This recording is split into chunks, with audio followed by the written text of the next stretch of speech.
இன்றைக்கி நம்ம தேங்காய் இல்லாமல் வேர்க்கடலை சட்னி அரைக்க போகிறோம். இப்போ வேர்க்கடலை நம்ம கொஞ்சம் வறுத்து எடுத்துக்கலாம். கொஞ்சம் எண்ணெய் விட்டு இப்போ நம்ம சட்னிக்கு தேவையானது போட்டுக்கலாம். இது தேங்காய் கிடையாது இதுக்கு. ஏன்னா குழந்தைங்களுக்கு ஸ்கூலில் கொடுத்து அனுப்பும்போது அவங்களுக்கு கெட்டு போகாது சட்னி. 2 பல் பூண்டு போட்டுட்டேன். சின்ன பீஸு இஞ்சி போட்டிருக்கேன். அப்புறம் ஒரு பச்சை மிளகாய் 2 போட்டிருக்கேன்.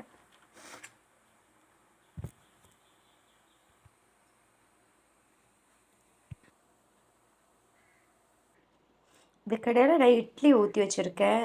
இந்த இட்லி சீக்கிரமாக எனக்கு எடுக்கணும். அதுக்கு நான் ஒரு டிப்ஸ் சொல்கிறேன் பாருங்கள். இந்த இட்லியை பாத்திரத்தை திருப்பிக்கிட்டு நம்ம தண்ணி ஊற்றிக்கலாம். அப்போ சீக்கிரம் வந்துடும்.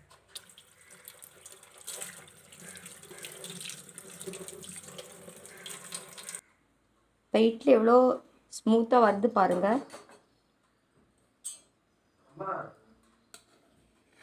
பார்த்தீங்களா? அது நம்ம அந்த தண்ணியை விட்டு எடுத்தோம் இல்லையா, அதனால தான்.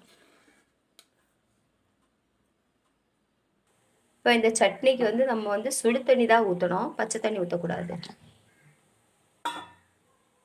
இப்போ சட்னி அரைச்சி எடுத்தாச்சு. நெக்ஸ்ட்டு தாளிக்கலாம்.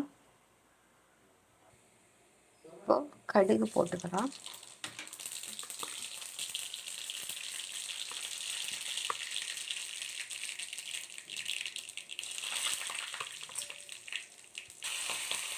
கறிவேப்பிலை போட்டாச்சு. சூடாக சட்னி இதில் ஊற்றக்கூடாது, ஆறின பிறகு தான் ஊற்றணும். இப்போ நம்ம தாளித்து ஊற்றிக்கலாம்.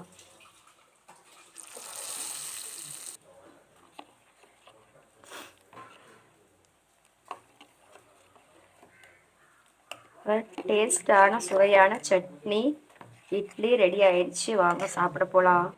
இப்போ ரெடி ஆயிடுச்சு, நம்ம சாப்பிட்லாம். இன்றைக்கி எனக்கு சட்னி அரைச்சி